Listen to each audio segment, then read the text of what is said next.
नमस्कार मंडळी. मागच्या काही दिवसांपासून सातत्याने दिल्ली पोलिसांना लक्ष करण्यात येते. या पोलिसांनी आंदोलकांवर लाठीचार्ज केला, त्यांना क्रूरपणे मारलं, अशा त्यांच्या कहाण्या सांगण्यात येतात. सोशल मीडियावर झुळांच्या समर्थकांकडून या दिल्ली पोलिसांच्या क्रौर्याच्या अनेक खोट्या, काहीशा खऱ्या कहाण्या मांडण्यात येत आहेत. पण हे दिल्ली पोलीस सातत्याने टीकेचे धनी होत असताना मी मात्र आज या दिल्ली पोलिसांचं अभिनंदन करणार आहे.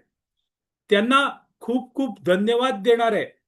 कारण या पोलिसांनी ज्या पद्धतीने या जुळांच्या आंदोलनाला हाताळलं, त्यामुळे काय झालं? पहिली गोष्ट झाली ती म्हणजे भारताचं संविधान इंटॅक्ट राहिलं. मी लोकशाहीवादी आहे आणि मी संविधानाचं महत्व जाणतो. मी काही हातात फक्त संविधान घेऊन फिरत नाही, तर या संविधानाने मला दिलेले जे अधिकार आहेत त्या अधिकारांचं संरक्षण होणं हे माझ्या दृष्टीने आवश्यक आहे. आणि ते संरक्षण हे संविधान वाचलं तरच होऊ शकतं. आणि ते संविधान वाचवण्याचं काम जर कोणी केलं असेल तर ते दिल्ली पोलिसांनी केलेलं आहे. देशाचं सर्वोच्च सभागृह ते म्हणजे संसद. या संसदेमध्ये या झुरळांना घुसायचं होतं, तिथे आगी लावायच्या होत्या, ते उद्ध्वस्त करायचं होतं. त्यापासून दिल्ली पोलिसांनी या झुरळांना केवळ रोखलं नाही, तर त्यांना पायाखाली चिरडलं. आणि त्यामुळे मी दिल्ली पोलिसांचं अभिनंदन करतो. मी त्यांच्या मागे उभा राहतो. या दिल्ली पोलिसांनी मी किंवा माझ्यासारख्या सर्वसामान्यांनी मतदानाचा अधिकार बजावून ज्यांना निवडून दिलं, ज्यांनी या देशावर राज्य करणं आवश्यक आहे असं सर्वसामान्यांना वाटतं, त्यांच्या अधिकाराचं रक्षण या दिल्ली पोलिसांनी केलं. आणि म्हणून दिल्ली पोलिसांचं अभिनंदन. ती जी अराजक झालेली झुरळं होती ती काल दिल्लीला होती, ती हळूहळू मुंबईत आली असती आणि मुंबईत येऊन त्यांनी माझी शांतता, माझं आयुष्य डिस्टर्ब केलं असतं, त्याच्यात अडचणी निर्माण केल्या असत्या. ते होण्यापासून दिल्ली पोलिसांनी रोखलं. आणि म्हणून दिल्ली पोलिसांचं मी अभिनंदन करतो. ज्या पद्धतीने दिल्ली पोलिसांना टार्गेट करण्यात येत आहे मित्रांनो, ते सगळं बघितल्यावर ही केवळ झुरळं नाहीये, तर यांच्या मागे परदेशीय मोठ्या टोळ्या आहेत एवढं निश्चित. या झुरळांना परदेशातून जेवण येतंय. या झुरळांच्या बँक अकाउंटमध्ये परदेशातून पैसे येत आहेत. हे कशासाठी? हे माझा देश उद्ध्वस्त करण्यासाठी. आणि त्यापासून दिल्ली पोलिसांनी त्यांना रोखलं. त्यासाठी दिल्ली पोलिसांचं अभिनंदन. दिल्ली पोलिसांची ही कामगिरी बघून मला बाजीप्रभू देशपांडे आठवले. छत्रपती शिवाजी महाराज पन्हाळगडावरून विशाळगडाकडे निघाले होते. मुघलांनी घेरलं होतं.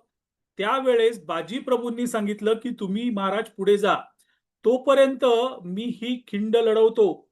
आणि महाराज किल्ल्यावर पोचेपर्यंत बाजीप्रभूंनी ती खिंड लढवली. त्या पद्धतीने दिल्ली पोलिसांनी हे संपूर्ण आंदोलन हाताळलं.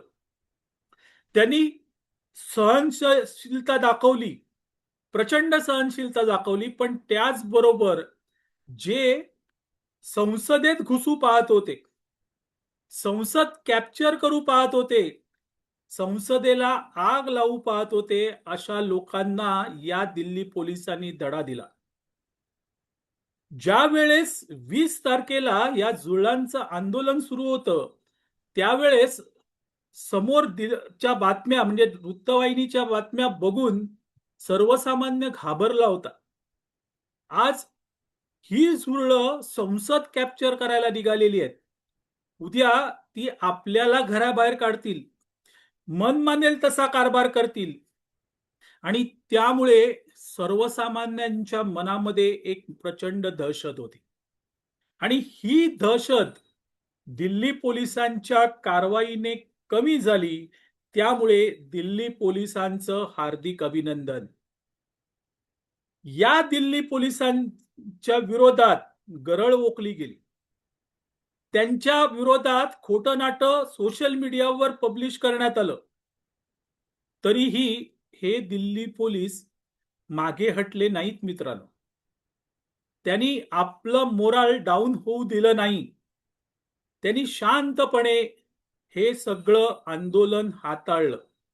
जर आपण काम करतोय आणि आपल्यावरच टीका होतेय, सगळे राजकीय पक्ष आपल्यालाच लक्ष करतायत, असं बघून दिल्ली पोलीस आपल्या जागेवरून हटले असते, तर आज देशाची परिस्थिती काय झाली असती विचार करा.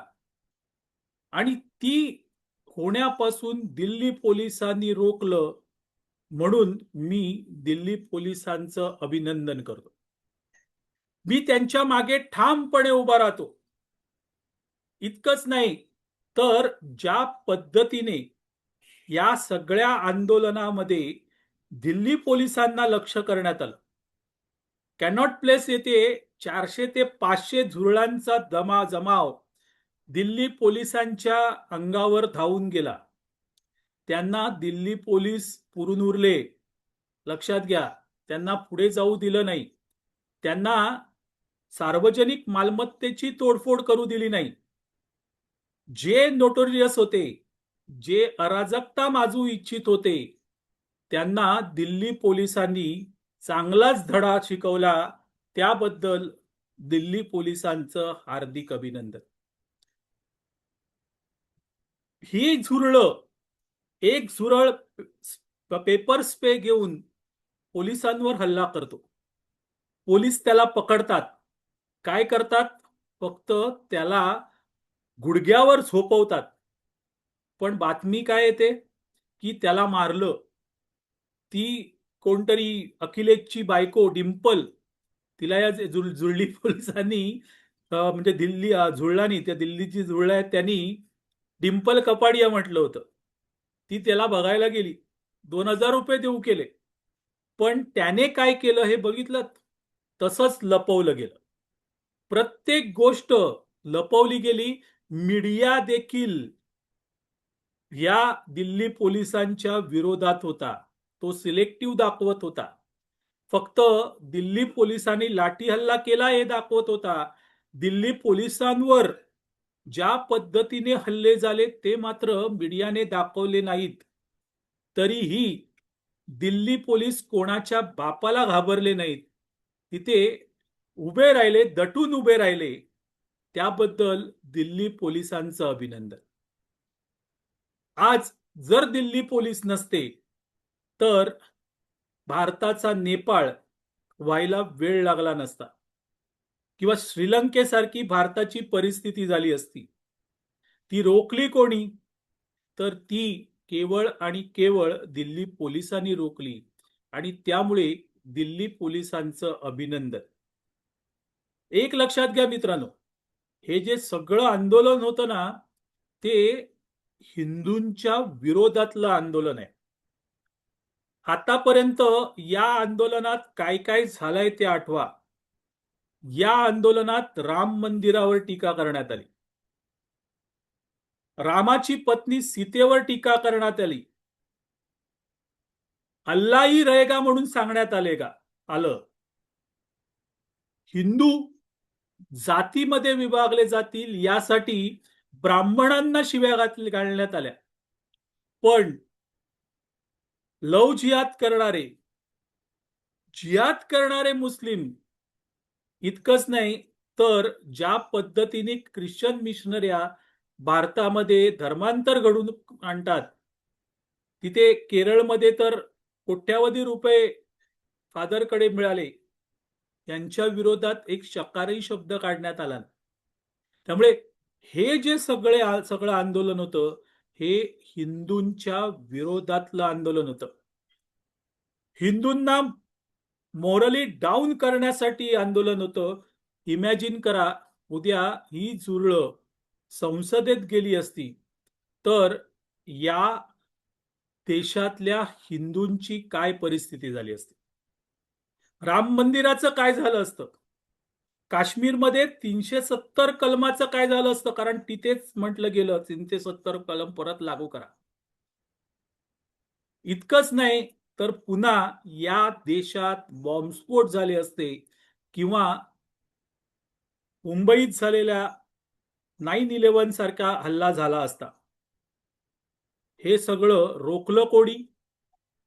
हे सगळं दिल्ली पोलिसांनी रोखलं आणि त्यामुळे त्यांचं अभिनंदन करतो. अहो, कोणी कितीही आपटली, दिल्ली पोलिसांनी अत्याचार केले, आंदोलकांवर लाठीमार केला, कितीही सांगितलं तरीही सत्य परिस्थिती आता समोर येते आणि त्यामुळे हे खोटे नाटे उघडे पडतायत आणि ते उघडे पडतायत. तसंच दिल्ली पोलिसांचं कर्तृत्व चमकते आणि म्हणून दिल्ली पोलिसांचं हार्दिक अभिनंदन करतो. मंडळी, माझ्या मताशी तुम्ही देखील सहमत असाल तर या व्हिडिओच्या कॉमेंट सेक्शन मध्ये जाऊन दिल्ली पोलिसांचं अभिनंदन करा. या देशातील देशविघातक अराजक माजवणाऱ्या प्रवृत्तींना कळलं पाहिजे की नाही, पोलिसांच्या बाजूने देखील जे आपल्यासाठी भांडतायत त्यांच्यासाठी देखील या देशातली जनता तत्पर आहे. असो मंडळी, तुर्तास इथे थांबतो. मी आबा माळकर आपली रजा घेतो. आपल्याला हा व्हिडिओ आवडला तर लाईक करा, शेअर करा, लक्षवेधला सबस्क्राईब करा आणि मी कधीही सांगत नाही की व्हिडिओच्या खाली कॉमेंट करा, पण जर तुम्हाला दिल्ली पोलिसांचं कर्तृत्व मोठं वाटत असेल तर व्हिडिओ खाली दिल्ली पोलिसांचं अभिनंदन करणाऱ्या कॉमेंट्स नक्की करा. धन्यवाद.